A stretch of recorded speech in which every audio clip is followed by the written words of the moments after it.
We'll send. Oh shit! And, we're live. Yeah, we are. All right, guys. Episode 285 of the Shooter's Mindset. Thank you guys for tuning in tonight. I'm your host, Anthony. Greg's joining me. What's going on, Greg? Hey everyone. The guest star of the hour, 5-gun IDPA master. You might have seen him on the show fucking dinosaur age ago. Top Shot. Right? It was a long time ago, but it's funny because my friends who are in the military will not let me live it down. Like every time, that's all I hear about. Right. Oh, also you write some gun shit, right? On there. Every now and then, yeah. Right. Been published in Recoil, American Rifleman. You know, it'd take too long to list them all. Like if you read a gun magazine, there's a good chance I've been published in it at some point or have one coming up in the future. There we go. Show sponsors. We don't have any for 2020. If you want to sponsor the show, you can email me, theshootersmindset@gmail.com. is a good way to do that. What else do we have? Obviously, theshootersmindset.com, where you can keep up with the latest episodes of The Shooter's Mindset, find out some blogs and a little bit more about us if you care to visit. What else we got? If you're watching on the live stream and you want to get your question in live throughout the show, you can just drop it in the comment section of the live stream. We'll grab it. If you're listening on the podcast, watching on the YouTube side of things, you can join us every 9 Eastern on the Shooter's Mindset Facebook page. We have a new episode of the Shooter's Mindset show, so go check that out. Before we kick this one off, Greg, tell us about your match that you just shot on the weekend with a new rig, pretty much. Oh Lord. So it's not an entire new rig yet. I have last year's barrel in it. So I don't have dies or low developed yet for the 6 GT. So I'm still shooting 6.5. Hopefully going to get some dies ordered this week if I can find them for sale any place in the world. The upsides of having a brand new caliber. We will say that myself and Jennifer had a very great training weekend at the range. We learned a lot of things. We learned about how when you're shooting over a giant body of snow, the light's refraction could mess with your dope. Fact. Yeah, that was a lot of fun to learn on the fly there. We learned it is indeed possible to have a left to right wind on the 500-yard target, a right to left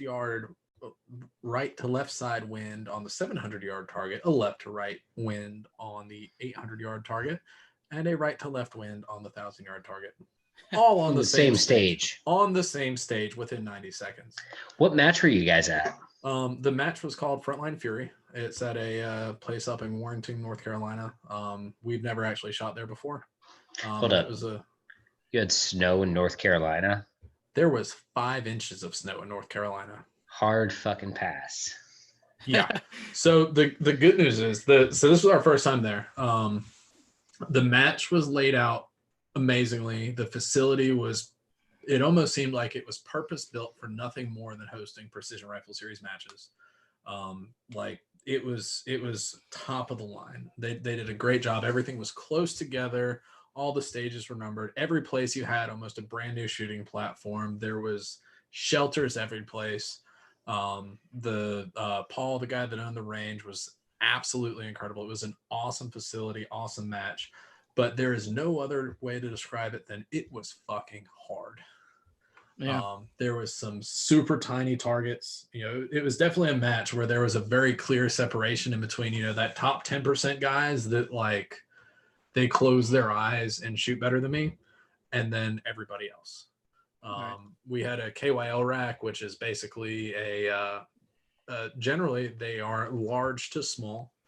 It's just a bunch of targets in a row where you get your big one and littler and littler and littler. And the way you generally shoot those is you shoot your big ones so that like the not so good shooters get that first round impact and feel good about themselves. And then, they progressively get smaller and smaller and smaller. They had this one small to large. That's just rude. And you have to hit to move on. Oh shit. So you're out there burning ammo. Yeah. I got all excited. I was like, KYL 10 rounds, 8 targets. I was like, all right, this is awesome. I got 2 gimmies. Come to find out at like 750 yards that the first target is 6 inches and the wind is doing this. Yeah. as the So, wind likes to do. yes, it does. So that was it was definitely a challenge, definitely a very good learning experience. So would you say that PRS has definitely replaced three gun as the hottest, non-pistol sport? I'd say for sure. Because I don't think, I genuinely don't think, I don't think USPSA or IDPA or Steel Challenge are ever going away, because there's enough people who own handguns, and the bar for entry, generally speaking, is really low. But like the bar for entry with three gun was always astronomical if you wanted to actually be competitive. It was astronomical until you go and shoot PRS. Right. And then you shoot PRS and you're like, I have to spend how much money? Mm-hmm. Like, Okay. should I sell my house now? Or wait. Yeah, but I will say this: PRS, at least to me, is actually cooler than three gun, largely because the nature of the sport prevents it from turning into a shotgun reloading race like a lot of three gun matches turned into. I agree with that. And I kind of started out in pistol and three gun. And then our other co-host Jen was kind of tricked me into starting this precision rifle stuff. I love three gun. The part I love most about three gun is the AR and just like hoser stages, just blasting the ever living daylights out of stuff. It's a lot of fun. Everybody likes to go fast. Oh yeah, but there's nothing like sitting there and pulling the trigger and then like waiting a second and a half and then hearing a ding when you hit the target. Like, it's freaking cool. Well, it's funny because I've shot, I don't know, maybe a dozen three gun matches in my whole career. And for me, the fun stages were always either the pistol stages or the rifle stages or the short shotgun stages. Like if I only had to put 4 in the gun, that was cool. Like if I got 12 shotgun rounds, all right, I can deal with this. But when it's 32 shot, I'm like, come the fuck on, I'm not even I shoot a revolver and I'm not even having fun doing this. Yeah. See, I actually like the shotgun portion of it. One thing I'm not terrible at is shotgun reloading until you go and look at some of these pro three gunners. Because when I was in three gun and USPSA and stuff like that, I never competed often above the regional level. Whereas for some reason, I learned with that, start out at regional, or local, and you can do good. My first precision rifle match was just the biggest national level match there is. Nice. Yeah, that's fun. Yeah. And I've never gone back from there. I've definitely shot more national level matches than I have local matches. There we go. Yeah, for those who are unfamiliar with you, Caleb, just tell us a little bit more about yourself and kind of what got you involved in competitive shooting as a whole. So I'm Caleb Giddings. I am I'm an IDPA masterclass shooter, USPSA A-class shooter, I-Corps A-class shooter, NRA action pistol masterclass shooter. If you can't tell, I like to shoot competitively. And all of that started about 1 million years ago when I was active duty Coast Guard, and I was on the Coast Guard's pistol team, which was traditional old school, bullseye, one hand, like that shit, right? Which was actually, it's an incredibly difficult and incredibly underrated discipline, but that got me started. I got out of the military. I was I liked guns, because who doesn't like guns, right? Come on, man.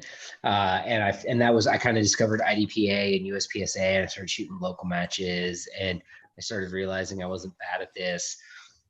And then kind of at the same time, by trade, I'm a writer, and I started writing about guns instead of copywriting, doing, writing copyright for hotels or whatever. And I started writing more, and I started writing about guns. And as I was writing about guns, I was able to draw attention and money to that, which helped me do more shooting. And it was that whole kind of circle. I like guns, so I'm going to write about guns. Now I have more money to shoot guns, so I'm going to write more about guns, so I have more money to shoot guns, blah, blah, blah, until you fast forward to 2020. And I haven't had a real job for a decade and change, because all I do is write about guns and talk about guns and shoot guns. And I'm also firearms instructor in the Air Force Reserve. So that's where I get my health insurance from, because self-employment health insurance is bullshit. Indeed. Yep. There we go. And I know. obviously, you wrote to five gun IDPA master on that time when there was only 5 divisions Right. in IDPA. Now there's like fucking 10 of them. I can't Yeah. even keep up anymore. So they got rid of one division, but they added 3 more. So there's 7 divisions, I think, because they added carry optics and they added bug and they added compact carry pistol as divisions. And to be perfectly honest, like back when I did 5 gun master, it was 2011, 2012, right? And they would like send you like a really nice certificate that was like on like cardstock. Like it was a really nice piece of paper, right? And you'd frame that shit, put it up on your wall. And like now I'm just like, I don't care. Like I gotta go find a club. I gotta shoot a fucking classifier. I don't care enough to do this. Like, could I go up? And what's funny, so if you guys watch my YouTube channel, which is youtube.com/gunnutsmedia, when I do reviews for any new gun, I shoot the IDPA classifier as part of like my review course, right? They have their 5x5 classifier, which is 25 rounds. It's a real simple course of fire. And I shoot that in every video. And I haven't done any red dot guns, but I've shot master class scores with every other category of gun that they have. And I'm like, I should just send these to Joyce and be like, Joyce, can you like get one of your minions to update me in the system on this thing? But I won't do that. I'll go shoot legitimate scores in an actual match. And yeah, the whole 5 gun master thing was interesting because I did it at a time that no one cared, that people did care, and now no one cares about that. And I'm like, that sucks. Yeah. Yeah, I mean, I'm still struggling to get to master in one fucking division, but I don't want to leave that division until I make it. You know what I mean? It's like some people will, all right, fuck it. So we'll just shoot 5x5 classifiers all day. Since it was kind of easy, like to me, I think it became easier, the 5x5, also a little bit more convenient to shoot it. But well, the 5x5 makes things a lot easier. So from an IDPA standpoint, the original, I did the 5 gun master on the 90 round, like the OG class. That classifier was hard. All right. Like those 20-yard, like the 20-yard stages, I would see people absolutely, like I would see people burn the house down at 10 yards. And then they would get back to that 20-yard stuff. And they would be like, I don't know what to do with my hands. They're just shooting everywhere. Things are going crazy. But I think the 5x5 classifier lowers the bar a little bit to get into master, but also at the same time, if I look at the times that I've shot on it, they're all consistent with high performing IDPA master who's not like, a Bob Vogel or, like a super world beater type. So I'm like, I feel like the 5x5 classifier is actually a fairly accurate assessment of your ability. But I also feel like it can be gamed. It's way easier to go to the range and set up an 8-inch circle at 10 yards and practice on that than it is to go and set up 3 IDPA targets at like this height and this height and this height that are like weird distances apart. Yeah. I mean, I don't know. We can get into that topic of what's the true way to become a master class, whatever you want to call it, right? Because some people will say, oh, well, you do it in a classifier, you're not a true master unless you get a bump in a major. So I don't know. Yeah. So here's the thing. It's all, and that's with all games. That's with all games. You can. It's USPSA, IDPA, Steel Challenge. All of them have classification systems that say, and all the shooting sports have classification systems that say this is how good you are on paper. Any sport has that. Brazilian Jiu-Jitsu has that. Muay Thai has that. Any competitive sport has some sort of paper ranking that says this is how good you are. And that's great. And so I've always felt that like the whole like paper master, paper GM discussion was kind of pointless because like, here's the thing, all right? If you can, and I know like people, and I know people like to shit on IDPA, which that's fine, whatever. If you as a person can shoot at a level to consistently score a master class level on the IDPA classifier or the IDPA 5x5 classifier, you are better at shooting than 99.9% of gun owners on the planet.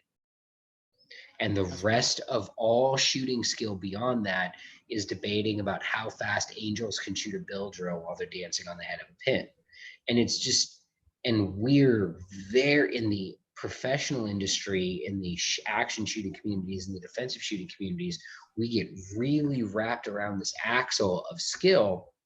And we think that, you know, some dickhead who walks into a gun shop in Miami should be able to shoot, not even to my skill level, it's like a reasonable approximation of it, when in reality, the things that I worry about in terms of shooting skill are reserved not even for the 1% or the 0.1%, they're like the 0.001%.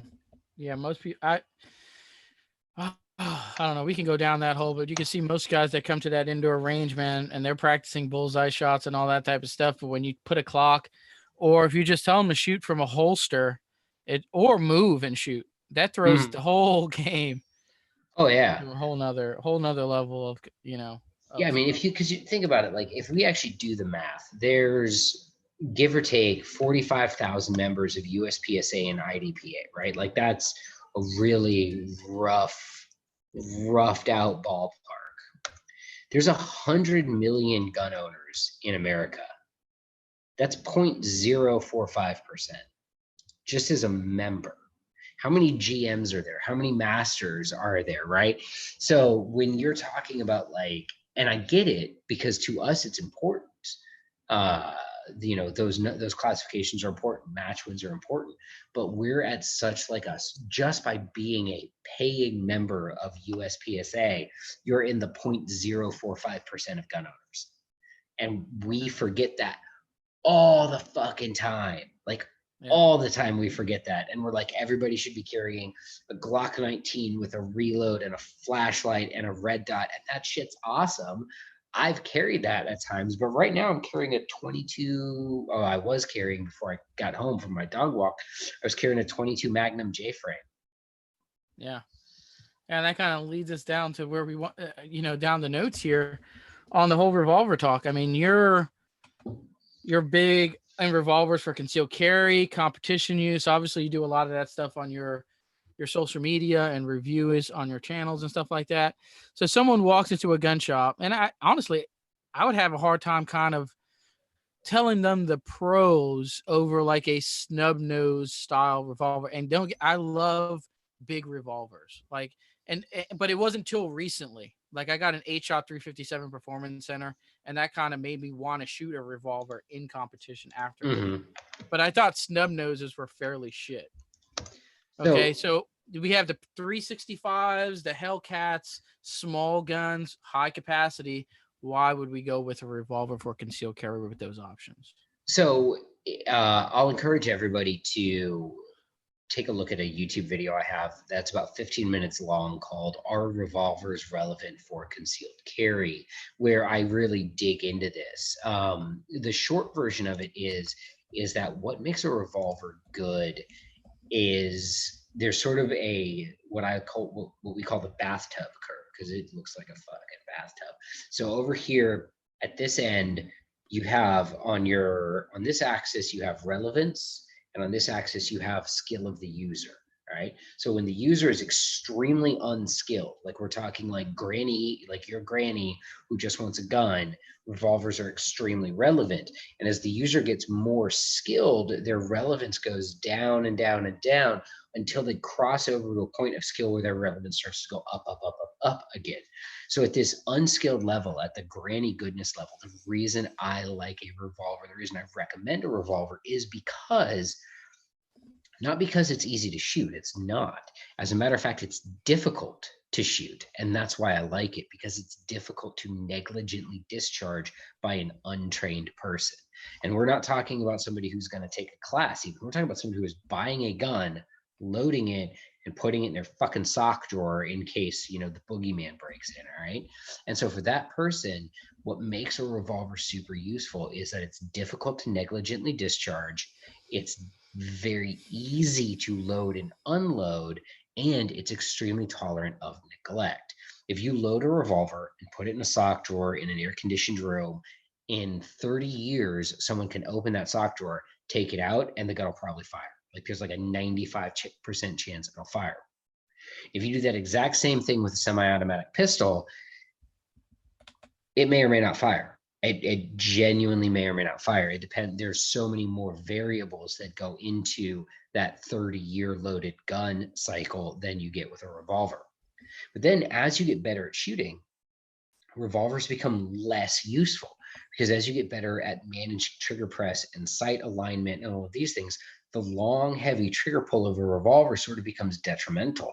So when you get down here at this area, you're talking about like your C class, B class, maybe not B class, but you're talking about like your middle, like mid-level competition shooters. These guys are all pretty fucking good at shooting. Like in the real world, take it out of the USPSA, out of the IDPA complex. An IDPA sharpshooter, a USPSA C class shooter is really fucking good at shooting compared to Johnny off the street on a public range. And a revolver is not really useful for these guys because the trigger is a huge impediment. The sights can be a huge impediment for them. And then when you cross over this point, you start to get up, back to the point where all of a sudden the trigger is not a problem. The sights aren't really a problem. And you understand that there are certain things that you can do with a revolver that you can't really do with any semi-automatic pistol. Like the 22 Magnum that I carry as a point of reference. The reason I carry it is because it's a scandium framed 7-shot 22 Magnum, and it is the lightest factory manufactured revolver that Smith & Wesson makes. Like it's the lightest gun they make.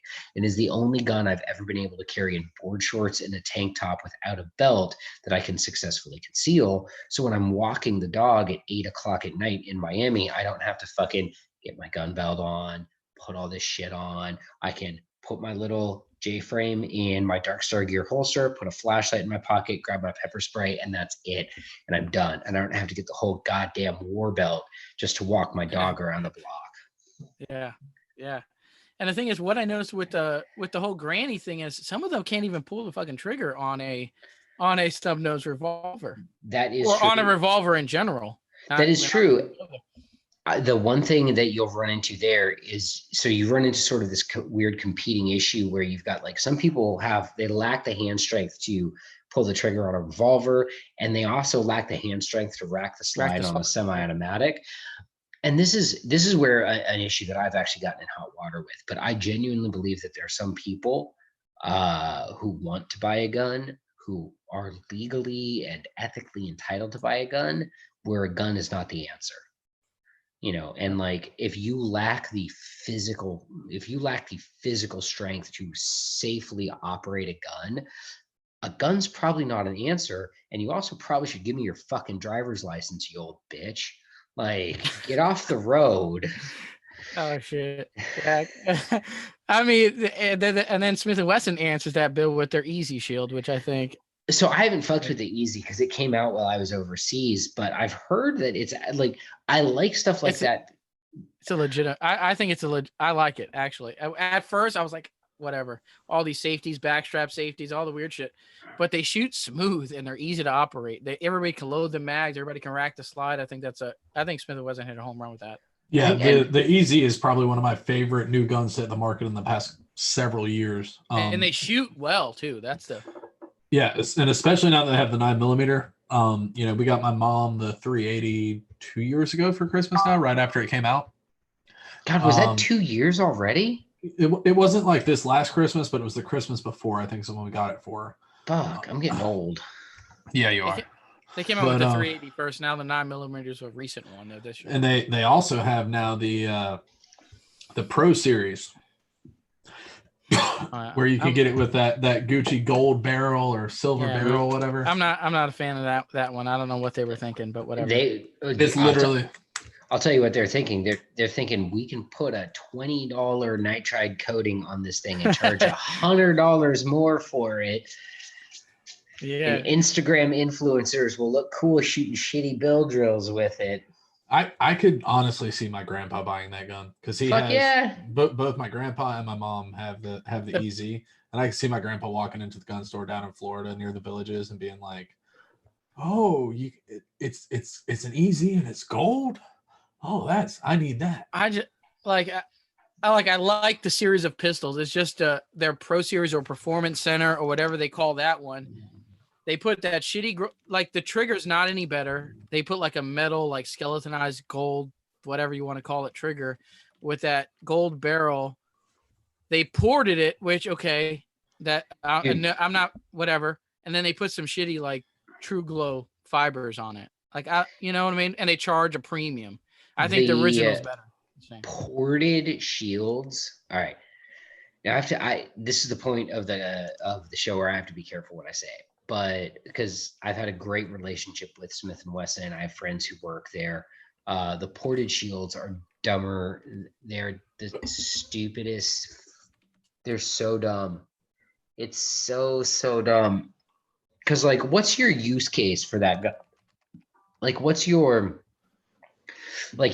ideal use case for that gun is, the 3 yards, 3 seconds, 3 rounds kind of shooting that we all sort of talk about. That's your ideal use case.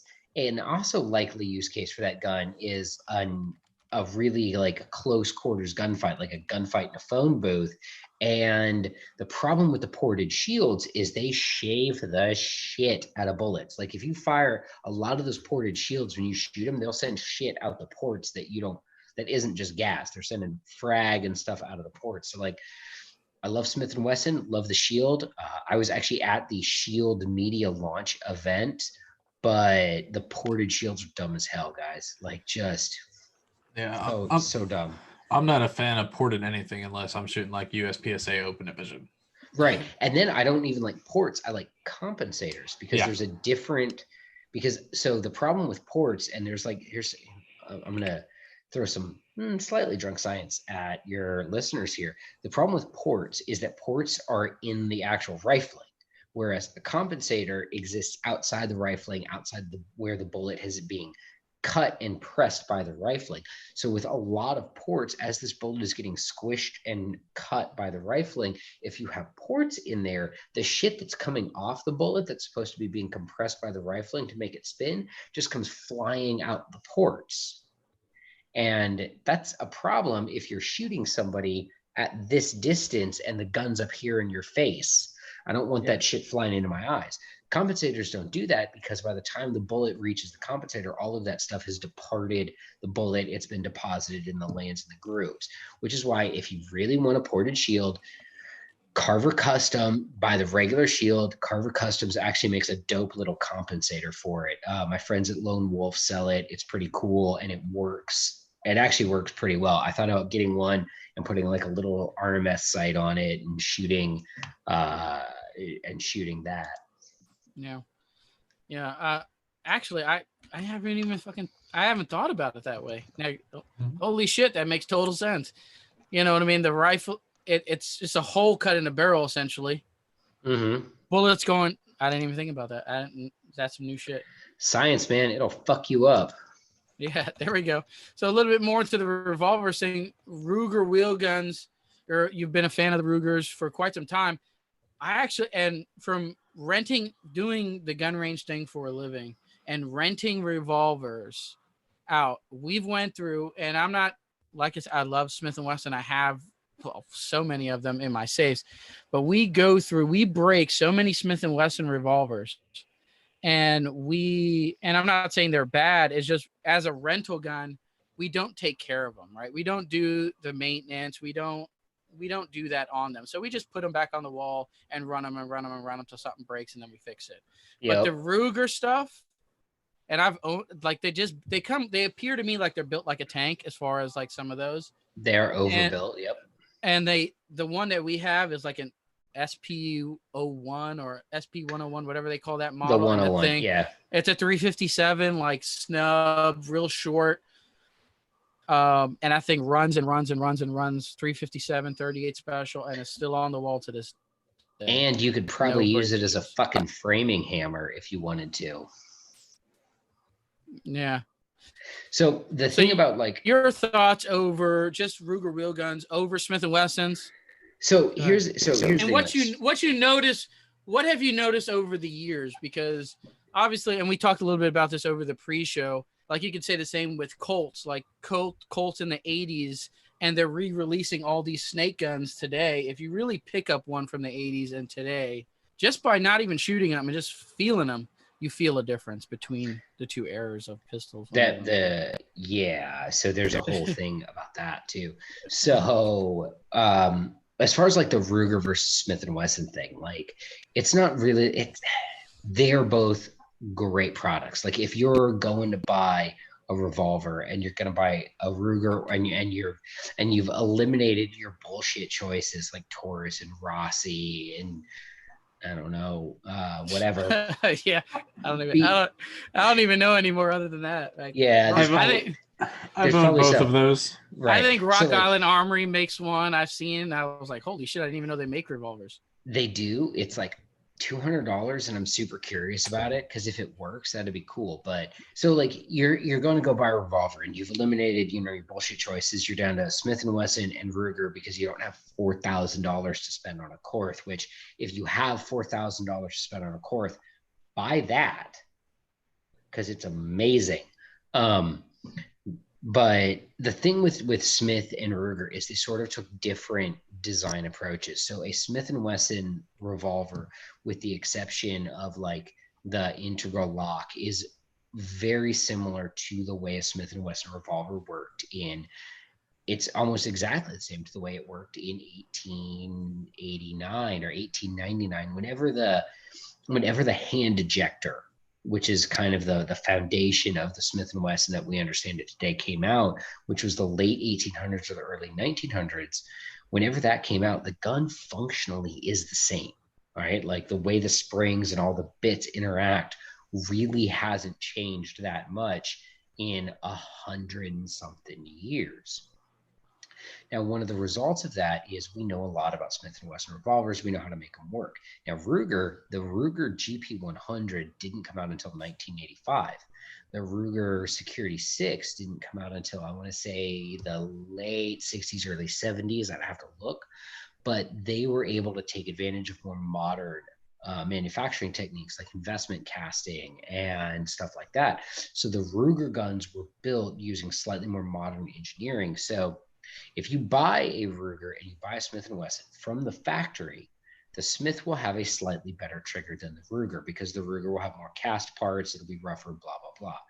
The inverse of that is it's much easier to get a good trigger in the Ruger than it is the Smith because I've done it a whole bunch of times, so I can do the spring because with a Ruger, you can change 2 springs and go from a 16-pound trigger pull to an 8-pound double action trigger pull and like a 2.5-pound single action pull. With a Smith, you've got to like change a spring, you like cut a screw down, you got to like pray to a god who's riding a unicycle with a monocle. It's all very confusing. There's a lot that's going on inside a Smith. But I love Smith revolvers and I love Ruger revolvers. But I think that for the average consumer who's looking to buy a gun, Ruger is making a better product right now in 2020. And the other thing about that is Ruger is listening. Like Ruger is listening to their consumers, as evidenced by things like the Super GP100 in 9mm. People like me have been screaming for Ruger to make an 8-shooter. So they made the Red Hawk, which was it's kind of crappy. Then they made the Super GP100 and 357, and like a bunch of people like me, and me, were like, ooh, make this in 9mm. So they did, and we're all like, we're not used to a gun company like listening to us and making the things that we want. This is confusing, and we're all afraid now. But right. Ruger is really doing a great job with their products, and I have been sponsored by Ruger in the past. I'm not, but like if y'all want to, Ruger, slide into my DMs, you know what I'm saying. But for real, I'm not sponsored by them right now, but I really do think that in terms of the revolver product, they're absolutely killing the game right now. They're making the LCR has the best factory trigger of any revolver. Like you can take an LCR. I don't change my LCR triggers. Every other revolver I own, I fuck with the trigger. I put Apex kits and my J frames. I do spring changes and everything to my GP100s. I do whole ass action jobs on my Smith & Wesson revolvers, but my LCR, that's fine, man. It's 9.5 pounds of double action. Like, if you can't deal with that, you need to just get better at shooting. There we go. Craig, Nice. you got someone here? Yeah, so that was a pretty much a really awesome gun review there. Do you have any new upcoming gun reviews coming anytime soon? Yes, I do. So I have the Super GP100 in 9mm, which I've started the review process on.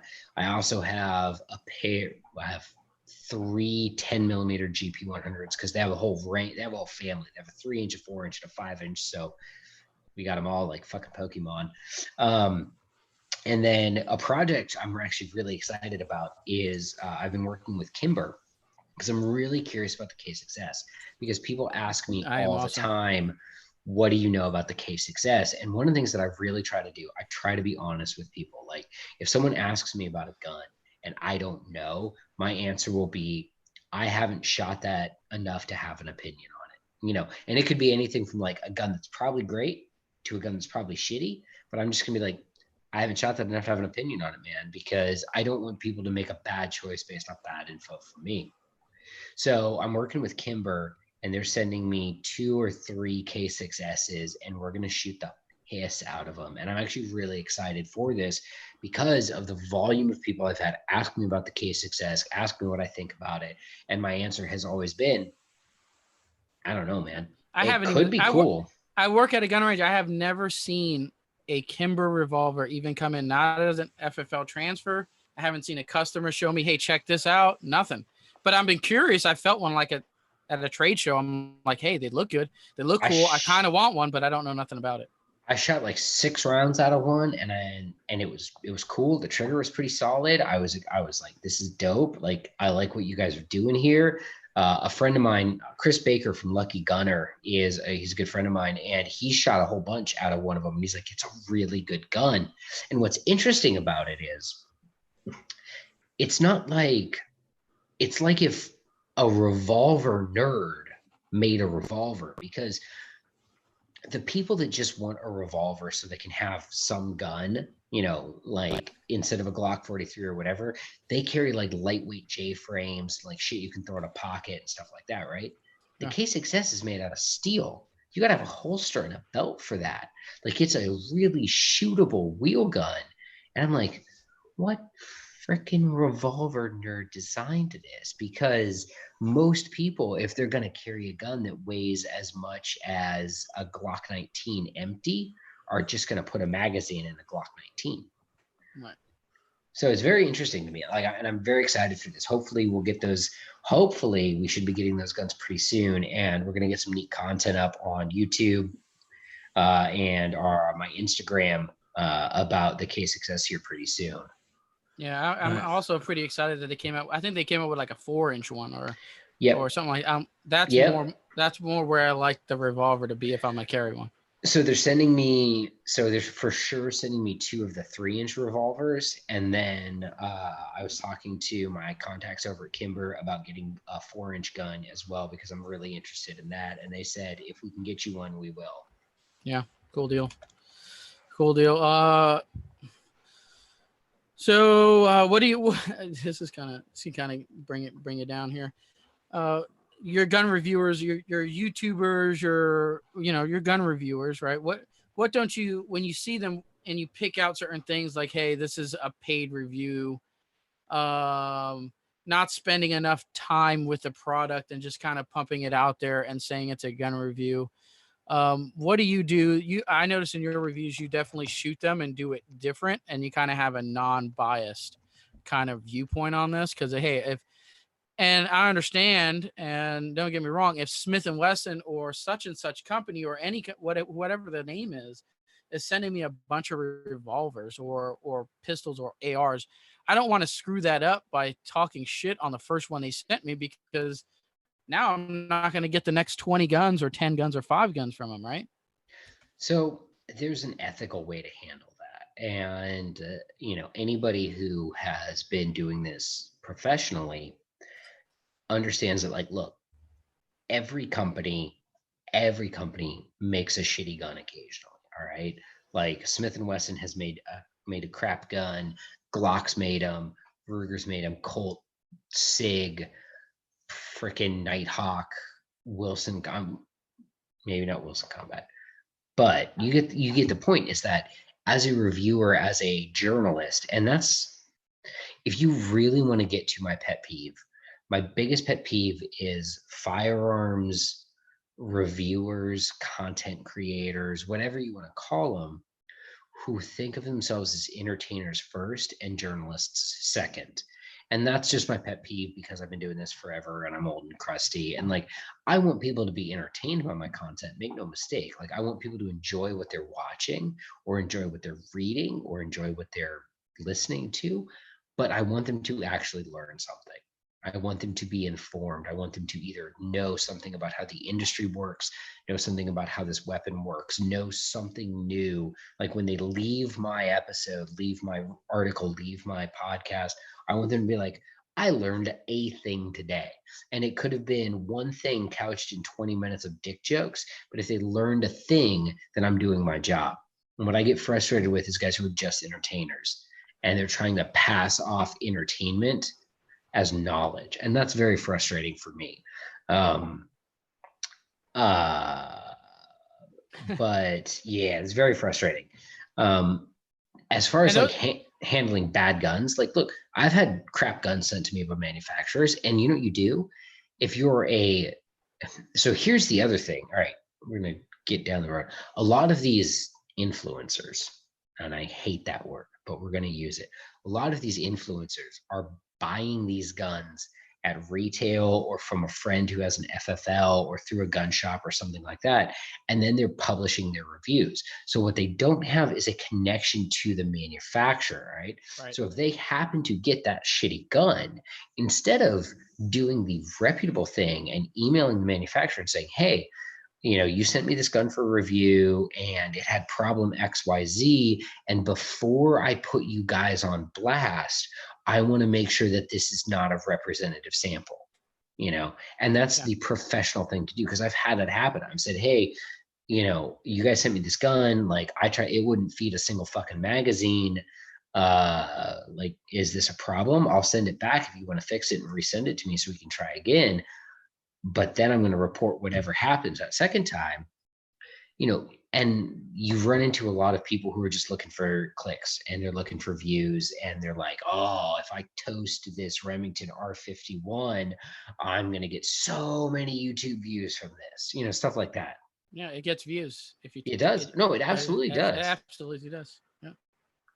Just putting that shit in the title. Hey, R51 or Glock 19 is shit. You literally just put that in the title of a YouTube video. You'll get clicks whether the video is horrible or not, or legitimate or not. People say, what? Glock 19 is the best handgun on the planet. It can't be shit. And those people are going to click on it and see what you're trying to talk about. So I get it, but you got to separate those channels who you watch for entertainment and those who you actually know are giving you a true opinion and doing it the right way. Essentially, I do separate those channels. Like if I just want to watch some people shoot some shit and blow up some stuff and use Tannerite and all that type of stuff, that's cool, and I'll watch that for that content. Well, like a perfect example, like I watch Demolition Range, and I don't watch him because I expect to learn something. I watch him because I want to blow shit. I want to watch him blow shit up. I'm only right now subscribed to one gun channel on YouTube, which is Brandon Herrera, the AK guy. And I'm not trying to diss Brandon Herrera. He's very knowledgeable about AKs and all of that. I don't give a single solitary fuck about AKs. But he's very entertaining and he's funny and he makes me laugh. And if you look at the trend in the YouTube channels that I'm subscribed to, it's because they're funny or they make me laugh or they entertain me. It's not because, I'm certainly not subscribed to I don't know. If I start talking about YouTube gun channels, I'm just going to say things that are going to upset people's feelings. So anyway, Brandon Herrera is great. Go subscribe to him. There you go. Yeah. On a lighter note, you will be offering some classes here in the future, right? Is this true? Yeah, absolutely. So late 2020, we're going to be doing open enrollment classes. There's going to be 2 class offerings. So there's going to be a precision pistol marksmanship class, which is looking at solving the marksmanship problem of shooting from 15 to 50. All right. And there's great, if you want to learn how to shoot from 5 to 15, there's great instructors for that. If you want to learn to shoot from 0 to 5, there's one great instructor for that, Craig Douglas. But there's not a lot of people who are dealing with this weird sort of intermediate precision marksmanship problem with handguns, which, if you actually look at real world defensive encounters, is more common than we think. So everyone has heard like the whole like 3 shots, 3 yards in 3 seconds, right?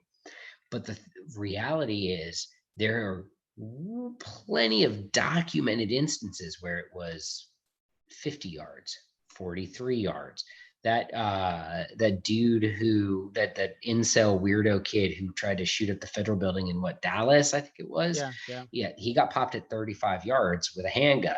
Right. So you're dealing with the real world has longer shots than 3 yards, 3 seconds, and 3 shots. And if all you do is prepare yourself for that, if your gunfight is 23 yards against an active shooter who's in between you and your only exit from the mall he's trying to shoot up, you're fucked. And I have and I'm not trying to toot my own horn here, but I really like shooting pistols at long range.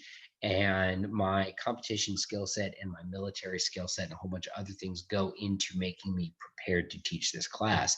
And then the other class I'm going to teach is a defensive revolver class. And it's basically going to be like, here's this gun that has no bullets in it and a really shitty trigger. How do you shoot it well for defensive purposes? Yeah, I can see that class definitely filling up too, because I see a lot of bad revolver shooters. Oh yeah. So you said long range pistol. What do you consider long range with a pistol? So long range, with a pistol, anything long range is 25 yards and up is long range for a handgun. I went to you'll appreciate this. So as a primarily handgun shooter, I do shoot rifle occasionally. And so I went to a class by JP Enterprises. I went to their long range class down in Nevada a couple of years ago. And the first fucking day, the instructors were like, we're going to start a short range today. And I was all, I was so relieved right up until the next words out of his mouth, which were, so we've got some plate racks at 300 yards. And I'm like, hi, I have a question from the back. I'm sorry, you said short range and 300 yards. And these aren't the same fucking thing, my friend.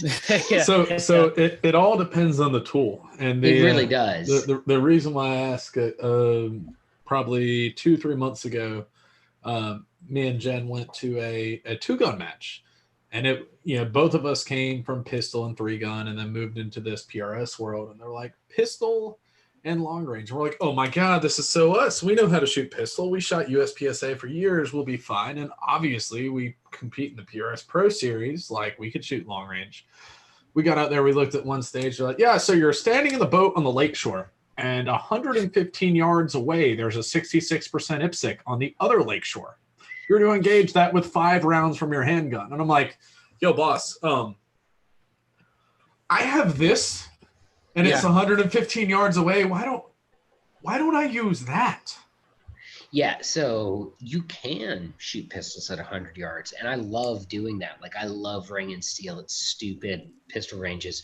When I was out at the JP class, me and Redacted were actually trying to hit a 4-inch wide piece of steel like 115 meters with his Glock, and it was a blast. We were so close. But in that same vein, if I'm at like a 2-gun match and there's a target that's like 100 meters away and I have a rifle, you know what I'm not going to shoot it with? A pistol.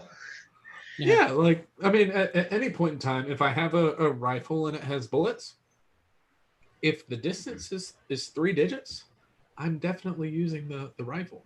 Oh yeah.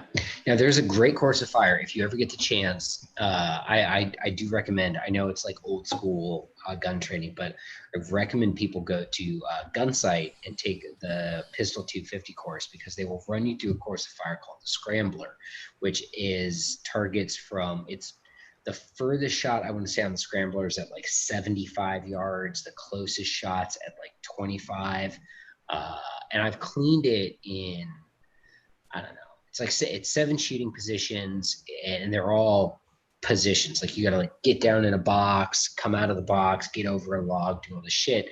I've cleaned it in like 40 seconds with a long gun, but I've also shot it with a handgun, and it's a lot of fun, and it's very challenging to shoot a handgun at these distances. And when you can shoot a handgun well at weird ranges like 25 to 75 meters, all of a sudden making a precise shot at 5 meters becomes trivial. When you can hit, if you're standing offhand at 50 yards, and you're like, this 8-inch circle is my bitch, and you can do that, all of a sudden when you have to hit a 4-inch circle at 5 yards, you're like, whatever, easy day. Yeah. See, I think my biggest problem with it is I have pistols that are set up for USPSA, which means shoot the big targets up close really, really, really fast. So I've got a ginormous front fiber on them. Yeah. And people are like, oh, where were you holding? I was like, well, my fiber was covering the far berm of the lake. And I think the target's in there someplace. The top tier guys in USPSA and IDPA are all on really thin front blades or really small fibers. And you see these things? Yeah, that's fair. Okay, yeah, fair. These help a lot. So I've heard of using the top and not the fiber. Yeah, so I don't even use I don't actually, if I can avoid it, I don't like a fiber optic sight. I actually prefer either gold bead or just black on black with a really wide rear notch and a really thin front notch. But with all of that, like the thing with USPSA especially is USPSA and IDPA all actually require you to be super freaking accurate. Because like if you go into a USP or an IDPA match or a USPSA match and you shoot a bunch of down ones or you shoot a bunch of Charlies, you're getting junked. Like you ain't winning. I shot an IDPA match actually in Florida last year, and I'm going to shoot it again this year. The Tri-State Border Disorder up near Tallahassee. And I shot one stage and I fucking shredded the stage. Like I shot it 6-7 seconds faster than the next fastest guy. Yeah, I dropped a lot more points than he did. And like a lot more. Because I was just like, oh yeah, this looks great. Bah, bah, bah, bah, bah, bah, reload. Bah, bah, bah, bah, bah, bah, bah. And then they were like, and then all of my hits were in the down one in between the top of the down zero and the head box. I was like, I just want to say, point of order, if these were people, they would all be fucking dead. Yeah. Right. So my first experience with the IDPA scoring, I've literally never shot an IDPA match. And one day, our local range decided, hey, everybody likes rifles. Nobody likes shotguns. I'm like, no, I like shotguns. And they're like, no, nobody likes shotguns. Then Jen's like, oh, I like shotguns. They're like, no, nobody likes shotguns. So we don't count. You like, really don't. I like shotguns. But the day after the USPSA, they're like, we're going to run the same match, but with carbines on Sunday. And they'll change some stuff up. A couple of the shots, they'll go from a full-size dipstick to a 33% and this and that and the other thing. But it was just really easy for them to do, and it was a really fun match. But the first stage, we went out there, and like the guy's like, yeah, IDPA scoring. We're like, yeah, whatever. Okay, cool. Let's go. And we all ran the first stage, and me and one of my buddies were like, all right, who won this? We got this. Then we realized how IDPA scoring works. And you're really supposed to shoot the center of those targets in that match. It doesn't matter how fast you shoot it. If you get a bunch of deltas or Charlies or anything, it's 1 full second added to your time. So if you're shooting 2 per target and you're like Alpha Charlie or you're down 0, down 1, every target you're talking like 8 seconds added to your time. It's a difference. It's for your rough. stage. So we were all out there. We were running our hyperfires for all they were worth. We're out there. Nice. Hey, I gotta stop you there for a second. Nice hyperfire drop.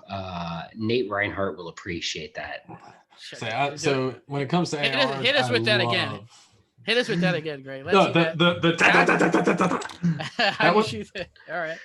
It was actually faster than that. Like it looked good for the gram, and that's exactly what I was about to say. After my first stage, I'm like, damn, this is about to be so lit for the gram. I might get like 2 more followers because of this. Yeah. And then we looked at the scores, and the old man that was out there, and he's going pop, pop, pop, pop. Yeah, he beat all of our asses because he was the one that looked at how the scoring works and realized you got to shoot the center of the target, or else you're just kind of effed. Yep. All right. Well, bye, Anthony. It was good seeing you. Oh well, okay, that happened. He just stood up and walked away, which is. So he's got some adorable little children that absolutely love their daddy. Which is cool. Yes. I also have one of those, but he doesn't know I exist. He's just in like that goo goo gaga phase. So, I also have one. Here's my child right here. Oh, your child doesn't shit on you. That's actually kind of nice. No, she did at 2 matches last year. Oh yeah. Yeah, one of them I went to. All of a sudden, I'm like, why am I not hitting anything? Went to go figure out what's up with my scope cap, with my scope adjustment, and went to go pull the top cap off, and the whole insides came out the top. I would definitely call that my child shitting on me. Yeah, no, that's fair. It definitely is not supposed to do that. Definitely not. There we go. What else we got? Lastly, he said we talked about appendix carry appendix inside the waistband allowed in IDPA. I think we touched on a little bit in the pre-show, and this is the last one before we wrap it up. A little bit. Do you think the tactical dudes will now start to play, even though I think they are playing, but would more tactical dudes play and USPSA carry optics guys kind of jumping ship? So, I mean, the answer to that's yes. Like I dropped a video last year, maybe a year and a half ago, called like 5 ways to improve IDPA. And the number 1 was allow appendix carry. All right. It is ridiculous to me that the sport that has defensive in the name does not allow the most popular form of defensive pistol carry. And I'm not saying just like right now, like AIWB is not a trend. We've been carrying pistols forward of the appendix position for as long as we've been carrying fucking pistols. All right. You look at drawings of pirates. Where do they have their guns? Appendix. Okay. So it's ridiculous to me that we don't allow that in the defensive pistol sport. And I've had guys who are notable professionals. They're trainers, they're shooters. They're like, if IDPA allowed AIWB, I would go shoot IDPA tomorrow. I don't shoot it right now, but I would. And these guys, a lot of these guys, they'll shoot carry optics matches and they'll shoot them from a regular competition holster, or they'll take the hit and they'll go shoot open from AIWB or shoot limited from AIWB. And it's dumb as hell to me that IDPA isn't like, oh God, what is our name again? International Defensive. Oh fuck, we fucked up. Like, let people shoot it from appendix. All right. And I know, and the problem is, they're probably not going to let me shoot nationals this year if I say this. But anyway, the problem with IDPA is there's too many fucking old people in IDPA who think you're going to shoot your dick off if you carry appendix. Yeah. And I know, and here's the thing, I know Joyce Wilson, like personally, she doesn't think that. Joyce is like, whatever, like, yeah, appendix, cool. But you have all of these other apparatuses and the membership and all of this other stuff that, this is going to happen. But also, I know you, Joyce, I know you're not listening to this, but like, if you, by some chance, if this gets to your inbox, we're cool. We used to work together. We're still friends. Just like make it happen. You got the power. You got that executive power to be like, I allow appendix carry because Caleb is cool. That'd be tight. Hey, so Mike Bell has an IDPA question. He wants to know if you still have to wear a vest, because that's why he didn't shoot IDPA. You do not have to wear a vest. Your gun has to be concealed. So however you want to do that, is up to you. And the rule unless is it's appendix, right? unless it's appendix, yeah. So your shit's all got to be behind the point of your hip bone. So spare mags, gun, all of that. And the reason why the vest is so popular is because it's a game, and the vest is the fastest way to get at your shit when it's concealed. Gotcha. Yeah, I've seen people actually wear like a shirt on the outside or just have their shirt over and inside the waistband holster. It wasn't like an appendix style holster. It was more like a 4 o'clock position carry. And people will shoot locals that way. I've never seen it done in a major.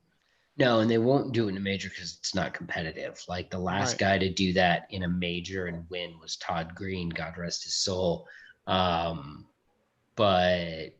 yeah, it's really not competitive because the amount of time that I have to spend practicing to get good at sweeping a concealment garment out of a traditional IWB holster and all of that. And then the big disadvantage is the closed front reload. Like trying to reload from a closed front shirt is very difficult when you've got it over here, the traditional position. It's slightly less difficult at appendix, but it's still not easy. So, but yeah. I think that if you allowed appendix, so here's how you could do it in IDPA, and this will be the last thing I have to say about this.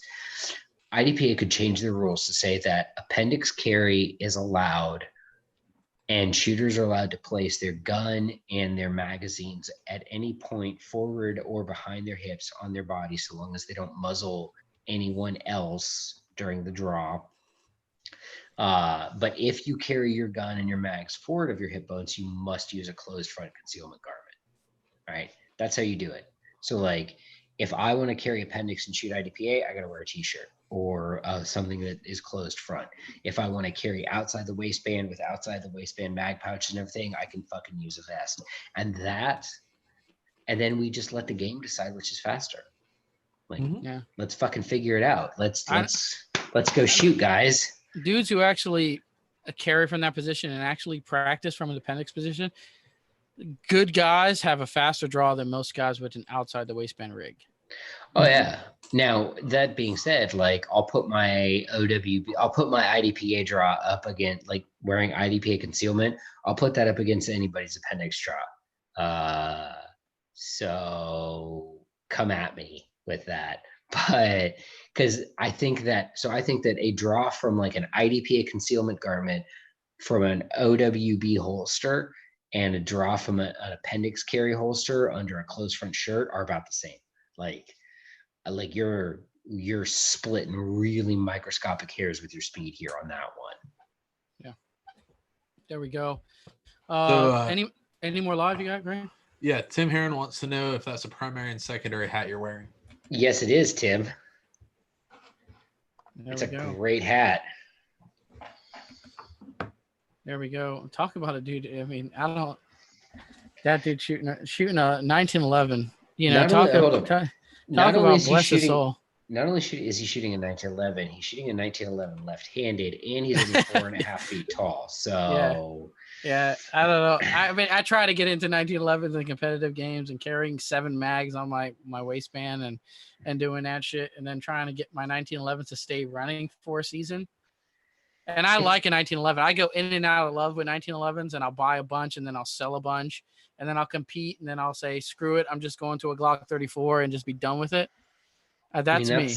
That's the answer for most people is Glock 34. And I also love a 1911. And I love Tim Heron. He's my boy. So, but hey, by the way, if you guys want to take a great shooting class, Tim's got classes. Look him up. He's running some fucking great classes right now. So definitely check him out. Yeah. He had a class down in Homestead recently. I think it got canceled because it didn't get filled, but I was totally thinking about getting into that one. And I could have been that guy that didn't pay, and then the class was canceled. But I was so thinking about it. I was going to bring my 1911. I have pouches and everything. I'm like, that's the dude that I want. There you go. I mean, if you want, there's really only two dudes who I'm interested in learning about 1911 stuff from, and it's Tim because he shot the shit out of one, and it's Hilton Yam who has also shot the shit out of one. If you don't know who Hilton Yam is, go check out 10-8 Performance. He just retired from the FBI as one of their lead firearms instructors, one of the smartest 1911 guys on the planet, and he's actually teaching classes down in Homestead now. So, yeah, there you go. Other than that, Greg, if we don't have anything live, I think we can wrap this one up. We're at that perfect kind of point sweet spot for the show here. What do we right got? on, guys. Any live? I'm trying to pull it back up. One sec. Tim says he wish he had one of your hats, and thanks. Juan says, yes, you were. Yes, you were. There were 4 of us. Yeah. Okay. Yeah. Okay. Anyway, shout outs. What do I have? I have Shooters and Sharpshooters of Augusta. PDC Custom for a really awesome lime green or other color rifle chassis. NDZ Performance if you just want to build yourself a really sweet Gucci Glock. Phone Scope, the best long range training aid. Shooters World Propellant if you're looking for some super low SDs and don't want to deal with that whole like, hey, nobody has powder in stock. Shooters World powder is in stock everywhere. Hunter's HD Gold, I'm pretty sure I wore them nonstop all weekend. I can now, this Georgia boy can now vouch for the fact that they are great in the snow as well. Very nice. Bortec, a product I was supposed to use before the match and did not. Therefore, I had a dirty rifle. Mm-hmm. And that's what I listen, got. For someone, the show's not sponsored by Hunter's HD Gold. I'm not sponsored as a personal shooter or nothing. I thought, and I said this on the show when we had Brian on it, I thought his frames were ugly as shit. That you weren't getting me to buy those things, right? Because they just did not look, they weren't Gucci enough for me. Like I come from the Oakley 2.0 M frames, the 3.0 M frames, but until I got them on my head and actually looked through them, I wouldn't want to shoot a match, let alone if I was hunting or any of those other games without those. And they do prescription. And I'm not there where I need a prescription yet, but I really dig the clarity of Hunter's HD Gold. Just saying, from a non-bullshit fucking advertised paid dollar promotion standpoint. Yep. And if you are all about that Oakley life, both Jen and myself have our favorite Oakley frames. You know, I have 3 pair of the same frame. She has 2.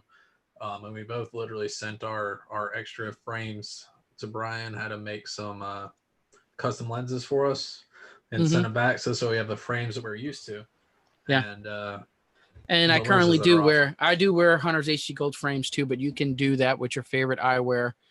Have them just install the lenses and you're good to go. Yep. So Caleb, any shout outs on your end before we wrap it up? What do you got? I'm going to shout out my boys. I have no I'll shout out my social media. Go subscribe to me on YouTube. It's youtube.com/gunnutsmedia.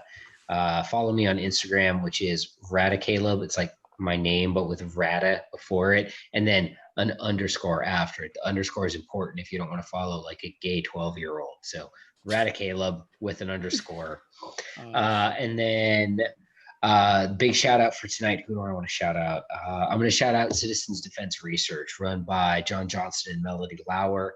They're putting on some really innovative training courses. They're branching the self-defense concept out to people outside the firearms industry, and they're doing some phenomenal work. So if you want to get better at shooting a gun, if you want to learn how to defend your family in an armed encounter, check out Citizens Defense Research. There we go. Shout outs on my end. Definitely subscribe to the channel if you're watching later after the live broadcast is done on the YouTube side of things. Right underneath the video, you see the subscribe button. Every Tuesday at 9, we're doing a new episode of The Shooter's Mindset. I post some match videos over there. Trade show videos like SHOT Show, NRA, stuff like that also go on there. If you want to email me, theshootersmindset@gmail.com. It's a good way to do that. Shout out to the folks at Tandem Cross for all your rimfire needs. They got some centerfire stuff, but really big into the rimfire. They have your parts. Definitely thanks to Caleb here for spending like 2 hours of his time here for episode 285. Appreciate that. And lastly, Rise Armament for some fantastic ARs and AR drop-in triggers. That'll do it for episode 285 of The Shooter's Mindset. Thank you guys for tuning in tonight. We'll see you on the next one. I'm assuming we'll end